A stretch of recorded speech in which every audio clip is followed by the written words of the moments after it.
starts with a knock. 3 taps, even, patient. You already know it's not someone you can ignore. Your laptop is still open, numbers frozen mid-calculation. Offshore transfers, ledger discrepancies, things you were never supposed to see. The knock comes again. You close the screen, but it's too late for that. 2 men at the door, no uniforms, no expressions. One of them already knows your name. Come with us. You think about refusing, just for a second. That small, instinctive rebellion. Then you see the car outside, black, engine running. You lock your door behind you. That's the first decision you don't come back from. They don't blindfold you. That's worse. You're taken into a building with no signs. Cold air, controlled, artificial. A man sits across from you. He doesn't introduce himself. He slides a folder across the table. Your work. Your numbers. Your mistake. You found something, he says. You don't answer. Say it. Your mouth feels dry. $482 million. 6 accounts, 2 in Cyprus, Panama, 3 unregistered. He watches you, and it's not all. A pause, then a faint smile. You realize you're not here because you made a mistake. You're here because you saw too much. You don't go home. Not that day. Not the next. A controlled apartment. No windows that open. A terminal. And the same numbers. Your job becomes clear. Track the money. Not the public accounts. The hidden network. You map transfers between shell companies. You identify patterns, funds split into irregular amounts, routed through 3 countries before settling. You notice habits. Certain accounts only activate on Tuesdays. One account acts like a hub for everything else. You start calling it the vault. They don't correct you. Days blur. You stop asking questions. They stop pretending you have a choice. You tell yourself cooperation means survival. Then you understand the real rule. Usefulness is survival, nothing else. The man from before stands behind you one evening, watching you work. Only you have mapped this completely, he says. That sentence lands heavier than anything else. Only you. You feel the shift. You're no longer just someone who knows too much. You're someone they can't replace. Yet. They let you leave the apartment. Not freely, but enough.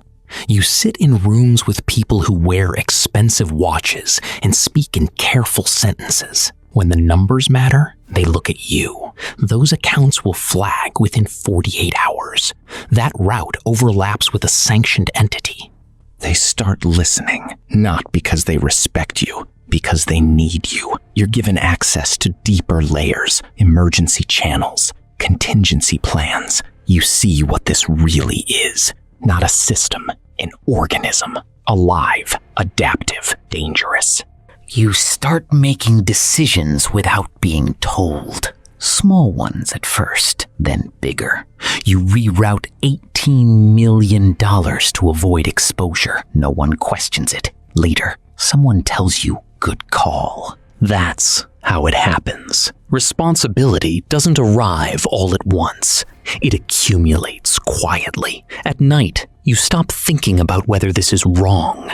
You think about whether it's efficient. That's the change. That's the cost. You enter rooms you weren't meant to enter.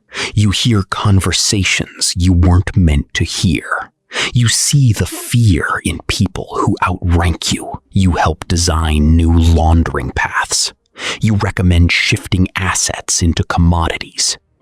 Gold, rare earth minerals, untraceable. You move $120 million over a single weekend.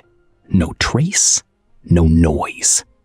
Perfect. And that's when it hits you. You're not surviving anymore. You're thriving. And that scares you more than anything else has. You have people now. They report to you. They follow your instructions without questions. When an operator misroutes $2.3 million, you don't yell. You don't threaten. You remove him from the system.